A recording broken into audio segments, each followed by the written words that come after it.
So I got great news. Everything's going along just well until I hit mountain, bro.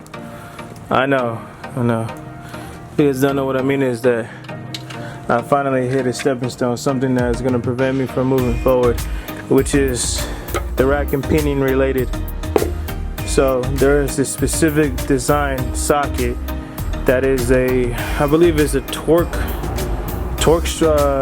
tool, and it's a star, and so it's under here.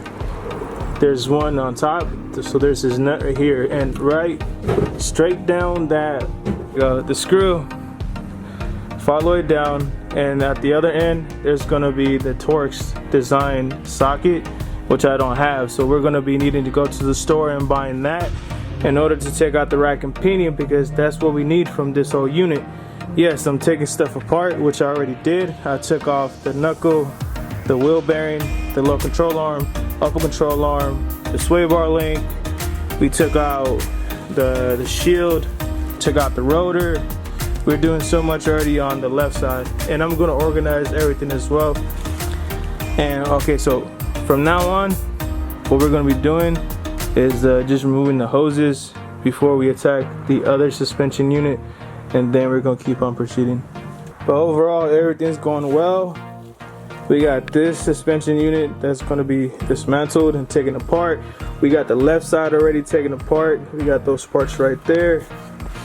We got lower, upper, shield guard, knuckle, wheel bearing, sway bar link, my apologies, yeah. And now we can't take the rack and pinion because the Torx socket that we don't have. So now we gotta go to the store and buy that in order to take the rack and pinion out. But meanwhile, we're gonna be taking the hoses, and then after the hoses, we're gonna be doing the suspension part. Most likely, we won't have time to replace the rack and pinion on the car, but who knows, we might. There's still a possibility depending on how fast we move.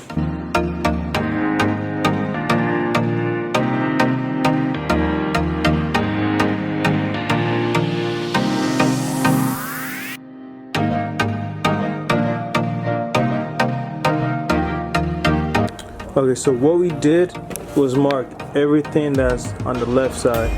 So anything with a sticker, not a sticker, but some tape, like those, these, and the hoses, well, that goes in the middle, so I need to remember that. So everybody get that side. Please take it off. We're gonna try to organize everything and try to put everything in a neat way. So let's try to make something happen. So what we did is put all the end parts in this bin, left this part, and we rotated it towards, well, we rotated it counterclockwise. And now this pallet, it's free of space, so that's where we put the bin. We're gonna try to clean up as much as possible as soon as we get done removing all the bits and pieces that are left with the subframe. So let's hope that those tools that I ordered online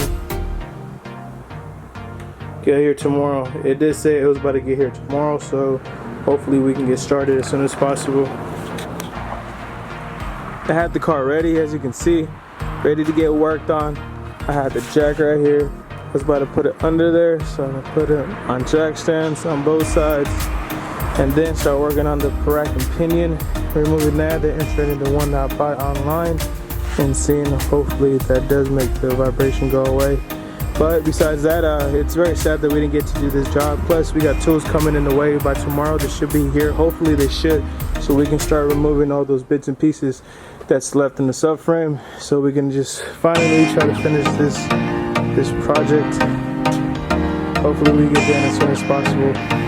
And this is the end of the video. It's so sad, but that's it. You gotta put this car back. It's not even getting touched yet. Fuck. I gotta drive it though for like 50 feet.